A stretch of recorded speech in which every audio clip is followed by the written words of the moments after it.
April 12 వరకు ఈ రాశులకు అంతులేని ధనయోగం. సూర్యుడు జాతక చక్రంలో శుభప్రదంగా ఉంటే ఆనందానికి, సంపదకు ఢోకా ఉండదు. కుజుడు అధిపతిగా ఉండే మీనరాశిలోకి సూర్యుడు 2 రోజుల క్రితమే ప్రవేశించాడు. ఏప్రిల్ 12వ తేదీ వరకు సూర్యుడు మీనరాశిలోనే ఉంటాడు. అప్పటి వరకు కొన్ని రాశుల వారికి అంతా శుభమే జరుగుతుందని జ్యోతిష్య పండితులు తెలియజేస్తున్నారు. రాబోయే 27 రోజులు వీరికి ఏ విధంగా కలిసిరానుందో తెలుసుకుందాం. వృషభ రాశి. గతంలో మొదలై నిలిచిపోయిన పనులు తిరిగి ప్రారంభమవుతాయి. ఉద్యోగస్తులకు ప్రమోషన్స్ ఉన్నాయి. కష్టపడి పనిచేసేవారికి ప్రశంసలు దక్కుతాయి. ఉద్యోగాలు చేసేవారు విదేశాలకు వెళ్లే అవకాశం ఉంది. పిల్లల నుంచి శుభవార్తలను వింటారు. వైవాహిక జీవితంలో అనుబంధం బలపడుతుంది.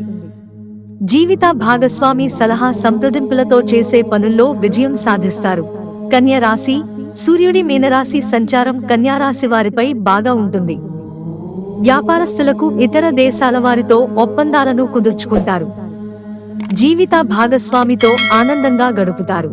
ఇబ్బందులన్నీ సులువుగా పరిష్కారమవుతాయి. ఆర్థిక పరిస్థితులు మెరుగుపడతాయి. కుంభరాశి. ఆర్థికంగా వేధిస్తున్న సమస్యలన్నీ పరిష్కారమవుతాయి. ఖర్చులు తగ్గి ఆదాయం పెరుగుతుంది.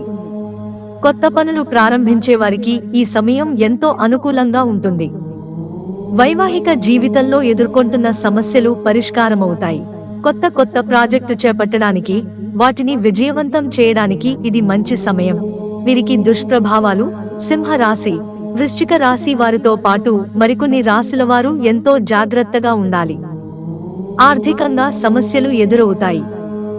వ్యాపారస్తులకు తీవ్ర నష్టాలున్నాయి. ఆరోగ్యం క్షీణిస్తుంది. తప్పకుండా కొన్ని రకాల జాగ్రత్తలు తీసుకోవాలి.